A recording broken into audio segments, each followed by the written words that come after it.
Bismillahirrahmanirrahim. Assalamualaikum warahmatullahi wabarakatuh. Yang terhormat Bapak Nablur Rahman Anibras LCM selaku dosen pembimbing mata kuliah Ulumul Quran serta teman-teman sekelas yang saya banggakan. Puji syukur marilah kita panjatkan kepada Allah Subhanahu wa taala dan sholawat serta salam semoga tetap tercurahkan kepada baginda Rasul Muhammad SAW. Presentasi kali ini dari kelompok 13 membahas mengenai kisah dalam Al-Quran. Sebelumnya, saya akan memperkenalkan anggota kelompok. Yang pertama saya sendiri, Sinta Nurwahidah sebagai moderator dan pemateri. Yang kedua, Suri Mainisa sebagai pemateri. Langsung saja masuk ke pembahasan yang pertama mengenai pengertian kisah dalam Al-Quran. Lafal kisah berasal dari bahasa Arab qasatun jamaknya kisos yang menurut Muhammad Ismail Ibrahim berarti hikayat. Sedangkan makna Al-Qoton berkata kisah ialah menelusuri jejak. Maksudnya di sini, maksud dari menelusuri jejak yaitu cerita atau kisah dalam Al-Quran yang menceritakan hal ihwal umat-umat terdahulu dan nabi-nabi mereka dan peristiwa yang telah terjadi, yang sedang terjadi, dan akan terjadi. Secara terminologi, kisah berarti berita-berita mengenai permasalahan dalam masa-masa yang saling berturut-turut. Secara lugawi, kisah berasal dari bahasa Arab kisos yang berarti suatu cerita, hikayat, atau riwayat. Adapun yang mengatakan secara istilah, kisah adalah pemberitaan Al-Quran tentang nabi-nabi terdahulu, umat yang telah lalu, pribadi atau tokoh pada masa lalu, dan peristiwa-peristiwa yang telah terjadi pada masa yang lalu termasuk yang terjadi pada masa Nabi Muhammad SAW. Sedangkan makna Al-Qoton mengemukakan kisah adalah informasi Al-Quran tentang umat-umat yang silam, para nabi, dan peristiwa-peristiwa yang terjadi. Kalau yang di atas, makna Al-Qoton artinya itu secara bahasa, yang dijelaskan lagi. Yang ini secara istilah. Untuk bagian B ada macam-macam kisah dalam Al-Quran. Secara umum, kisah-kisah dalam Al-Quran dapat dibagi menjadi 3 macam. Yang pertama yaitu ada kisah-kisah para nabi dan Rasul Allah Subhanahu wa Ta'ala. Banyak dijumpai dalam Al-Quran kisah-kisah para nabi dan Rasul terdahulu beserta umatnya. Kisah-kisah tersebut menjadi informasi yang sangat berguna untuk umat manusia dalam upaya meyakini para nabi dan Rasul Allah Subhanahu wa Ta'ala. Merupakan sebuah keharusan bagi umat Islam untuk mengimani para nabi dan rasul. Tanpa adanya keyakinan ini, seseorang tidak akan dapat membenarkan wahyu Allah Subhanahu wa Ta'ala yang terdapat dalam Al-Quran. Di samping itu, kisah-kisah para nabi dan rasul juga bisa dijadikan sebuah teladan dalam kehidupan. Keteladanan dari nabi dan rasul ini sangat diperlukan guna untuk dijadikan contoh oleh umat manusia. Yang kedua yaitu kisah-kisah umat terdahulu. Al-Quran juga banyak menceritakan kisah-kisah umat terdahulu dari kalangan yang bukan nabi atau rasul, baik berupa tokoh yang perlu kiranya untuk diteladani atau sebaliknya. Di antara kisah-kisah yang perlu diteladani adalah kisah Maryam yang terdapat dalam surat Ali Imran ayat 36-45. Kemudian kisah Ali Imran yang terdapat dalam surat Ali Imran ayat 33-35 dan kisah Ashabul Kahfi yang termaktub dalam surat Al-Kahfi. Adapun kisah-kisah yang bertentangan atau kisah yang tidak bisa diteladani diantaranya adalah kisah Fir'aun dalam surat Al-Baqarah ayat 49-50, kisah Qorun yang terdapat dalam surat Al-Qasas ayat 76-79, dan banyak lagi kisah lainnya. Yang ketiga yaitu kisah-kisah yang terjadi pada masa Rasulullah Shallallahu Alaihi Wasallam. Al-Quran juga mengisahkan peristiwa yang terjadi pada masa Rasulullah. Di antaranya adalah kisah Perang Badar. Dalam peperangan ini, Allah Subhanahu wa Ta'ala melihatkan pertolongannya atas orang-orang mukmin karena keimanan dan ketulusan mereka dalam berjihad. meskipun jumlah orang-orang musyrikin lebih banyak.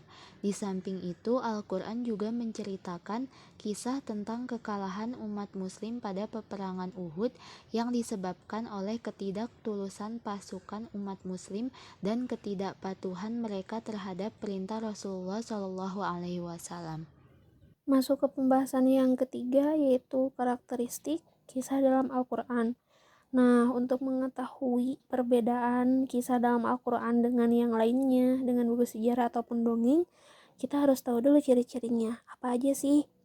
Yang pertama, kisah-kisah Al-Quran berupa peristiwa nyata yang benar-benar terjadi. Seperti yang dijelaskan dalam Quran Surat Yusuf ayat 111, yang artinya sesungguhnya pada kisah-kisah mereka itu terdapat pengajaran bagi orang-orang yang mempunyai akal. Al-Quran itu bukanlah cerita yang dibuat-buat, akan tetapi membenarkan kitab-kitab yang sebelumnya dan menjelaskan segala sesuatu, dan sebagai petunjuk dan rahmat bagi kaum yang beriman. Nah, karena itu, sungguh pun terdapat suatu peristiwa yang telah terjadi dalam kurun berabad-abad yang lalu, Al-Quran memberikan kisah yang tepat. Misalnya dalam kisah kaum Ad dan Samud. Yang kedua, kisah-kisah Al-Quran sejalan dengan kehidupan manusia. Meskipun Al-Quran itu merupakan kalam Allah, kisah-kisah yang dituturkan tidak terlepas dari kehidupan manusia. Karena itu manusia dengan cepat mampu memahami hal itu. Yang ketiga, kisah-kisah Al-Quran tidak sama dengan ilmu sejarah. Berbeda dengan ilmu sejarah yang ditulis para sejarawan, kisah-kisah dalam Al-Quran memiliki karakteristik yang tak hanya sekedar membincangkan sejarah secara umum, namun merupakan kisah pilihan yang mampu membuka cakrawala dakwah kepada agama Allah, yaitu tauhid, dan memberi kesempatan kepada akal untuk mengembangkan pola pikir. Dan yang terakhir, yang keempat, yaitu kisah Al-Quran sering diulang-ulang. Berbeda dengan kisah-kisah pada umumnya, dalam Al-Quran suatu kisah sering diulang-ulang dalam penyebutannya. Inilah yang membedakan kisah Al-Quran dengan kisah-kisah pada umumnya. Karena di sini terdapat nilai-nilai i'zaz. Nah, apa sih perbedaan kisah dalam Al-Quran dengan buku sejarah? Dengan buku sejarah ya, dan dongeng. Al-Quran yang memuat kisah-kisah tidak dapat disimpulkan sebagai kitab sejarah. Maksudnya itu buku sejarah dalam pengertian yang dipahami oleh sejarawan.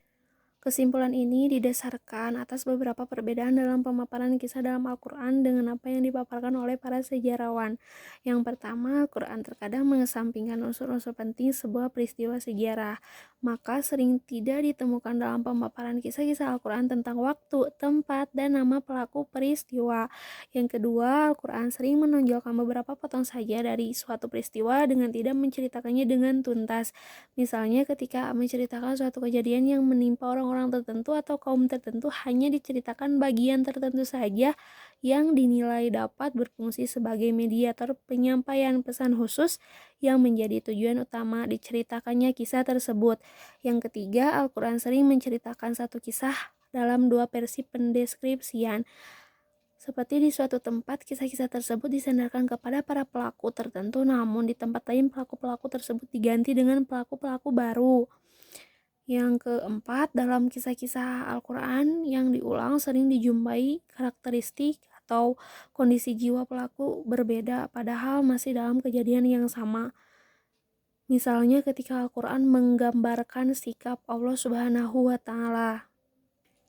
Sedangkan dongeng dapat diartikan sebagai suatu karya sastra lama yang penuh khayalan atau fiksi yang dianggap oleh masyarakat umum sebagai cerita yang tidak benar-benar terjadi. Nah, dongeng ini terbagi menjadi 7 macam: legenda, fabel, variabel, hikayat, mitos, sage, dan dongeng jenaka. Jadi semuanya ini, yang 7 ini adalah artinya tuh sama aja, tidak benar-benar terjadi. Sedangkan kisah dalam Al-Quran itu jelas pasti terjadi. Untuk bagian yang selanjutnya yaitu D, Hikmah dari kisah dalam Al-Quran. Yang pertama yaitu dengan mempelajari kisah-kisah minimal dapat memberikan informasi tentang kondisi perkembangan suatu masyarakat, alur perkembangan sejarah manusia, hubungan manusia bersama Tuhan dengan ikatan akidah, dan hubungan manusia dengan perundang-undangan. Yang kedua yaitu meneguhkan hati Rasulullah dan hati umatnya atas agama Allah, memperkuat kepercayaan orang mukmin tentang menangnya kebenaran dan para pendukungnya serta hancurnya kebatilan.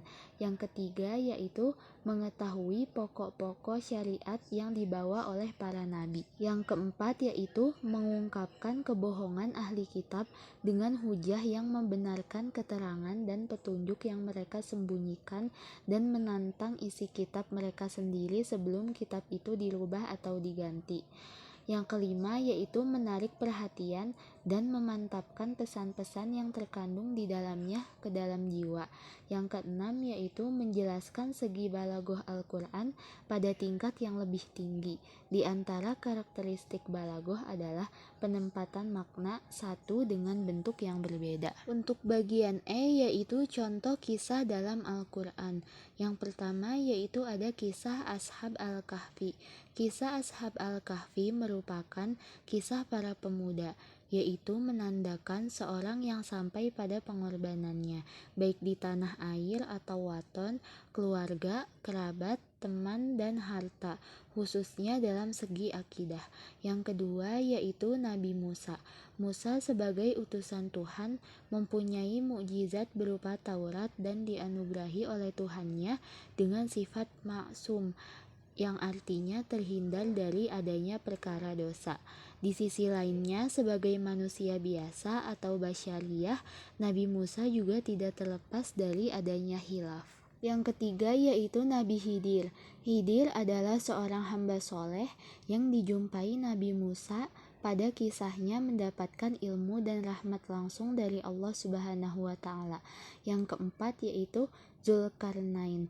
Dalam surat Al-Kahfi, Zulkarnain dikenal sebagai penguasa cerdas yang telah banyak melakukan ekspansi sehingga daerah kekuasaannya dikatakan dapat mencapai tempat terbenamnya matahari dan telah sampai pada tempat terbitnya matahari. Artinya, beliau merupakan pengembara yang dapat menguasai daerah mulai dari bagian barat sampai timur secara luas. Selain itu, revolusioner yang tangguh, sederhana, pembimbing, dan pelindung bagi masyarakatnya. Yang kelima yaitu Nabi Adam, manusia pertama di dunia, moyang dari seluruh umat manusia, diciptakan dari tanah oleh Allah Subhanahu wa Ta'ala dan kemudian ditiupkan ruh ke dalamnya. Semua makhluk di syurga bersujud kepadanya atas perintah Allah Subhanahu wa Ta'ala. Hanya iblislah yang menolak karena diciptakan dari api, lebih tinggi derajatnya daripada Adam. Alhamdulillah, demikian yang dapat kami sampaikan. Mohon maaf bila banyak kesalahan karena manusia tempatnya salah. Wallahul muwaffiq ila aqwamit thoriq. Wassalamualaikum warahmatullahi wabarakatuh.